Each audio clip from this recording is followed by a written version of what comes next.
오늘 함께 나눌 하나님의 말씀은 역대하 10장 1절에서 19절까지 말씀입니다. 역대하 10장 1절에서 19절까지 말씀입니다. 제가 한 절 읽고 우리 성도님들 한 절 읽고 교독하도록 하겠습니다.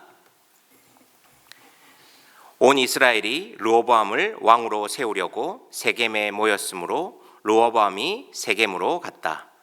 느바의 아들 여로보암이 이 소식을 들었다. 그는 솔로몬 왕을 피하여 이집트에 가 있었는데 이 소식을 듣고 이집트에서 돌아왔다. 사람들이 여로보암을 불러내니 그와 온 이스라엘이 르호보암에게 가서 이렇게 말하였다. 임금님의 아버지께서는 우리에게 무거운 멍에를 메우셨습니다. 이제 임금님께서는 임금님의 아버지께서 우리에게 메우신 중노동과 그가 우리에게 지우신 무거운 멍에를 가볍게 해주십시오. 그러면 우리가 임금님을 섬기겠습니다. 르호보암이 그들에게 말하였다. 사흘 뒤에 나에게 다시 오시오. 이 말을 듣고 백성들은 돌아갔다. 르호보암 왕은 그의 아버지 솔로몬이 살아있을 때 그의 아버지를 섬긴 원로들과 상의하였다. 이 백성에게 내가 어떤 대답을 하여야 할지 경들의 충고를 듣고 싶습니다. 그들은 르호보암에게 이렇게 대답하였다. 임금님께서 이 백성에게 너그럽게 대해주시고 백성을 반기셔서 그들에게 좋은 말로 대답해 주시면 이 백성은 평생 임금님의 종이 될 것입니다. 원로들이 이렇게 충고하였지만 그는 원로들의 충고를 무시하고 자기와 함께 자라 자기를 받드는 젊은 신하들과 의논하며 그들에게 물었다. 백성이 나에게 선친께서 메워주신 멍에를 가볍게 해달라고 요청하고 있소. 이 백성에게 내가 어떤 대답을 해야 할지 그대들의 충고를 듣고 싶소. 왕께 함께 자라난 젊은 신하들이 그에게 말하였다. 이 백성이 임금님의 아버지께서 그들에게 메우신 무거운 멍에를 가볍게 해달라고 임금님께 요청하였습니다. 그러나 임금님께서는 이 백성에게 이렇게 말씀하십시오. 내 새끼 손가락 하나가 내 아버지의 허리보다 굵다. 내 아버지가 너희에게 무거운 멍에를 메우셨으나 나는 이제 너희에게 그것보다 더 무거운 멍에를 메우겠다. 내 아버지께서는 너희를 가죽 채찍으로 매질하셨으나 나는 너희를 쇠 채찍으로 치겠다 하고 말씀하십시오. 왕이 백성에게 사흘 뒤에 다시 오라고 하였으므로 여로보암과 온 백성이 사흘째 되는 날에 르호보암 앞에 나왔다. 왕은 원로들의 충고를 무시하고 백성에게 가혹하게 대답하였다. 르호보암 왕은 젊은 신하들의 충고를 따라 백성에게 이렇게 대답하였다. 내 아버지가 당신들에게 무거운 멍에를 메우셨으나 나는 이제 당신들에게 그것보다 더 무거운 멍에를 메우겠소. 내 아버지께서는 당신들을 가죽 채찍으로 매질하셨으나 나는 당신들을 쇠 채찍으로 치겠소. 왕이 이처럼 백성의 요구를 들어주지 않았으니 하나님께서 일이 그렇게 뒤틀리도록 시키셨던 것이다. 주님께서 이미 실로 사람 아이야를 시키셔서 느밧의 아들 여로보암에게 하신 말씀을 이루시려는 것이었다. 온 이스라엘은 왕이 그들의 요구를 전혀 듣지 않은 것을 보고 왕에게 외쳤다. 우리가 다윗에게서 받을 몫이 무엇이냐? 이새의 아들에게서는 받을 유산이 없다. 이스라엘아, 각자 자기의 장막으로 돌아가라. 다윗이여, 이제 너는 너의 집안이나 돌아보라. 그런 다음에 온 이스라엘은 각자 자기들의 장막으로 돌아왔다. 그러나 유다의 여러 성읍에 살고 있는 이스라엘 자손은 르호보암의 통치 아래에 남아 있었다. 르호보암 왕이 강제노동 감독관 하도람을 이스라엘 자손에게 보내었더니 이스라엘 자손이 그를 돌로 쳐서 죽였다. 그러자 르호보암 왕은 급히 수레에 올라서 예루살렘으로 함께 읽겠습니다. 이렇게 이스라엘은 다윗 왕조에 반역하여 오늘에 이르렀다. 아멘. 우리가 계속해서 살펴보고 있는 것처럼 역대하 9장에서 솔로몬은 죽음을 맞이합니다. 이제 그는 다윗성에 장사되었고 그 뒤를 이어서 솔로몬의 아들 르호보암이 왕이 된 내용으로 어제 본문에서 마무리되었습니다. 오늘 우리가 읽은 10장에서의 핵심 키워드는 이스라엘이 남북으로 갈라졌다는 것입니다. 왜 이렇게 역대기의 저자는 이스라엘 그 가운데서도 남유다의 역사에 초점을 맞출까요? 우리는 계속해서 역대기를 살피면서 먼저는 역대기를 읽고 있는 1차 독자의 마음, 1차 독자의 심정으로 이 내러티브를 이해하면 좋을 것 같습니다. 우리가 말씀을 읽을 때 이 본문을 처음 받고 있는 독자들이 누굴까? 그것을 공감하면서 2025년을 살아가는 오늘 나에게 적용하는 말씀은 무엇일까? 이것이 가장 말씀을 볼 때 건강한 성경 읽기일 것 같습니다. 열왕기의 저자는 너희가 하나님의 말씀에 불순종하고 범죄함으로 말미암아 바벨론의 포로가 되었다는 것에 방점을 두고 관심을 가지고 이야기하고 있다면, 우리가 계속해서 보고 있는 역대기는 바벨론 포로 이후에 돌아온 사람들에게 역사를 가르치는 내용입니다. 그렇기에 북이스라엘보다는 지금 남유다, 그리고 앞서서 솔로몬 시대를 살펴본 것처럼 이 성전 중심 그리고 다윗 중심의 역사관을 가지고 역대기를 계속해서 기술하고 있습니다. 우리가 본문을 통해 알 수 있는 것은 솔로몬을 먼저 조명하지 않을 수 없습니다. 솔로몬은 아시는 것처럼 왕위에 오를 때는 지혜를 구하고 듣는 마음을 하나님 앞에 구했으며 겸손히 하나님의 대리 통치자로서의 면모가 부각되었습니다. 그러나 그는 막대한 건축과 통치로 인해 백성들의 신뢰를 잃었고, 역대하 10장에서 보듯 백성들의 고통이 오늘 수면 위로 드러나게 됩니다. 그런 상황 속에서 나라를 통치하게 된 르호보암은 젊은 신하들의 말만 듣고 강경책을 선택하게 됩니다. 이에 민심의 이반은 더욱더 가속화되는 상황인 것입니다. 먼저 오늘 본문 1절을 보십시오. 온 이스라엘이 르호보암을 왕으로 세우려고 세겜에 모였으므로 르호보암이 세겜으로 갔다. 르호보암이 왕으로 등극하려고 이제 온 이스라엘이 모인 세겜으로 갔습니다. 이때 느밧의 아들 여로보암과 이스라엘 백성들이 새롭게 왕으로 세워질 르호보암에게 뭐라고 합니까? 좀 고된 노동을 가볍게 해달라고 요청합니다. 앞선 장들에서 명확히 이야기하지는 않았지만 솔로몬 통치 시기에 그 화려한 건축 그리고 활발한 무역 등으로 강대국은 되었지만 아마 내정, 즉 국내 정세는 솔로몬이 잘 돌아보지 못한 것 같습니다. 아니면 백성들의 고된 노동과 무거운 몽해에 민감하게 반응하지 않았던 솔로몬 시대를 우리는 유추할 수 있습니다. 그야말로 백성들의 무거운 짐이 날로 더해갔기에 이제 새로운 시대에 새로운 왕에게 요청하고 있는 것입니다. 백성들은 르호보암에게 뭐라고 요청합니까? 4절을 보십시오. 임금님의 아버지께서는 우리에게 무거운 멍에를 메우셨습니다. 이제 임금님의 아버지께서 우리에게 메우신 중노동과 그가 우리에게 지우신 이 무거운 멍에를 가볍게 해주십시오. 그러면 우리가 임금님을 섬기겠습니다. 쉽게 이야기하면 무거운 멍에를 좀 덜어주시고 세금도 좀 형편에 맞게 감해주시면 우리는 르호보암 왕을 잘 섬기겠습니다 라고 합니다. 그 말을 듣고 3일 뒤에 다시 오라고 백성들에게 르호보암이 이야기합니다. 그리고 나서 르호보암은 솔로몬 시대에 정치를 했던 원로들에게 조언을 구합니다. 뭐라고 그들은 대답했습니까? 왕께서 이 백성에게 너그럽게 대해주시고 백성을 반기셔서 그들에게 좋은 말로 답해주시면 이 백성은 평생 왕의 종이 될 것입니다. 이제 막 왕위에 오를 르호보암에게 원로들은 정확한 현실 파악을 통해 조언한 것입니다. 그러나 르호보암은 자신과 같은 시대를 살고 같이 자라난 젊은 신하들에게 찾아가 묻습니다. 그들의 대답은 정반대였습니다. 여기서 르호보암은 원로들의 말을 무시하고 젊은 신하들의 말만 듣습니다. 그리고 백성들에게 내 아버지가 너희에게 무거운 멍에를 메우셨으나 나는 이제 너희에게 그것보다 더 무거운 멍에를 메우겠다.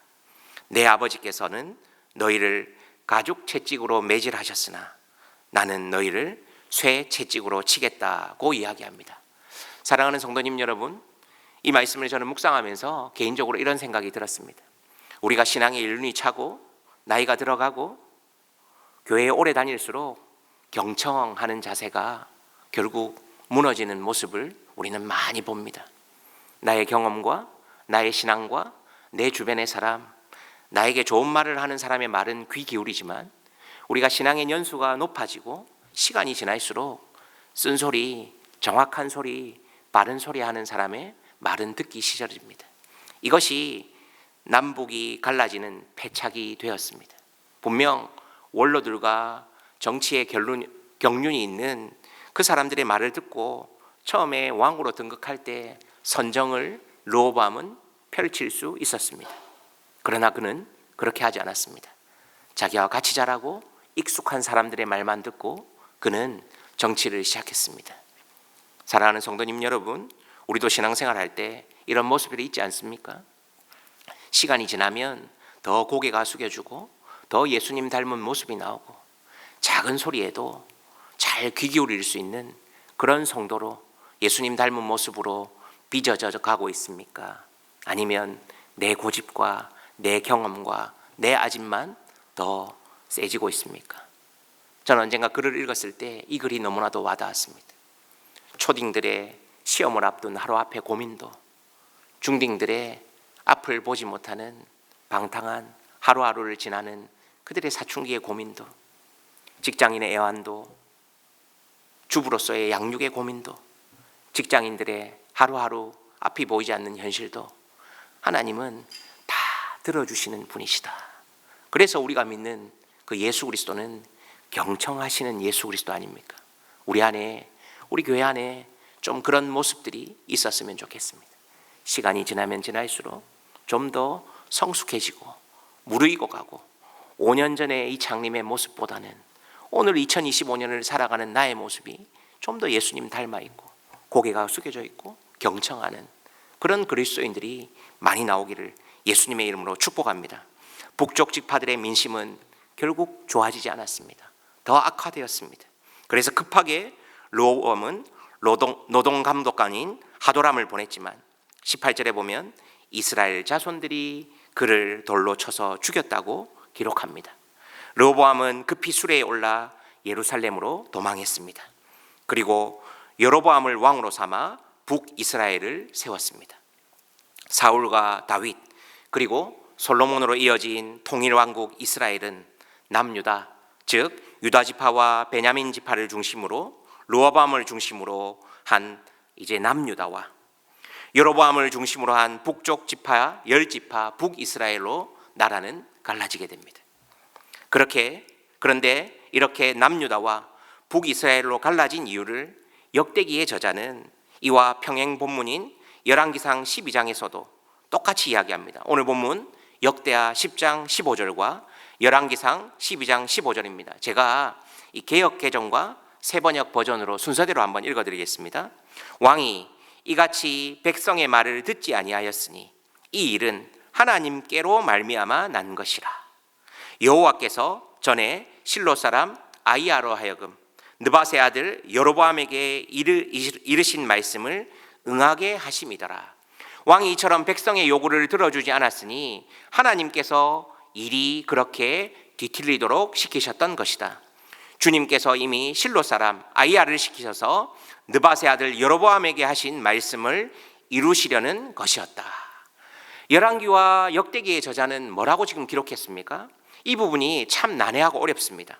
분명 르호보암의 잘못된 정치와 선택이 남북 분열의 큰 원인인 것처럼 내용이 써 있지만 열왕기와 역대기의 저자는 르호보암의 잘못된 정치와 더불어 하나님께로 말미암은 일, 즉 하나님의 주권으로 인해 역사가 그렇게 되었고 아히야를 통해 여로보암에게 하신 말씀을 이루려고, 즉 성취하시려고 하신 일이라고 성경은 기록하고 있습니다. 좀 난해하고 어려운 부분입니다. 여러 주의 가운데 저는 합신대학원의 김진수 교수님과 구약학자 폴 하우스의 해석이 가장 설득력이 있었습니다. 뭐라고 했냐면요, 성경의 저자는 남북 분열이 여호와께로 말미암은 일이라고 기록한다. 즉 하나님께서 솔로몬의 죄와 관련해 자신의 선지자를 통해 말씀하신 것을 이루시고자 하셨다는 것이다. 이 말을 폴 하우스의 표현으로 바꾸면 하나님은 주권자이시다. 하지만 르호보암의 결정은 자신의 것이다. 하나님은 주권자이시다. 하지만 르호보암의 결정은 자신의 것이다. 무슨 말입니까? 이 부분은 성경에서 종종 발견되는 하나님의 주권과 인간의 선택 사이의 결과를 잘 보여주는 예시다. 하나님께서 르호보암을 자신의 주권을 실행하기 위해 처음부터 버려두시지는 않았다. 르호보암은 듣는 기회를 통해 선택할 수 있었지만 선택하지 않았다. 르호보암은 분명 스스로의 선택으로 잘못된 길로 갔고, 그러한 그의 선택이 하나님의 뜻을 이루는 결과를 낳았다. 하나님의 주권적 섭리는 인간으로부터의 모든 책임을 면해주지는 않는다. 결론적으로 역대기의 저자는 신학적인 평가를 내리는 것입니다. 뭐라고 말합니까?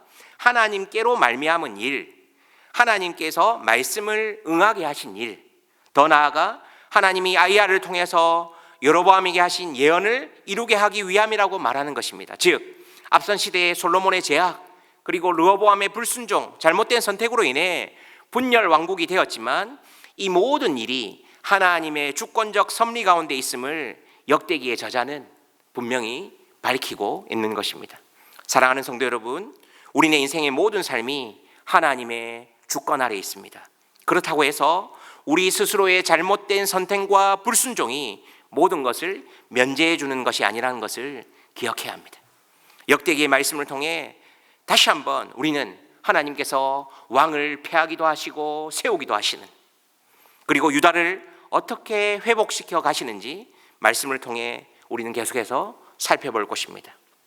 기억합시다. 사랑하는 성도 여러분, 하나님은 역사의 주관자이시고 세상의 통치자이십니다. 우리가 우리네 삶 가운데 오늘 주어진 일상을 어떻게 매일매일 가치 있고 의미 있게 하루하루를 잘 축적해서 살아갈 때 그 언젠가 훗날 그것들이 우리의 삶의 궤적이 되어 우리는 반드시 평가받을 날이 올 것입니다. 그때 여러분은 어떤 사람으로 기억되겠습니까? 르호보암이나 여로보암의 길을 갈 것입니까? 아니면 다윗의 길로 가시겠습니까?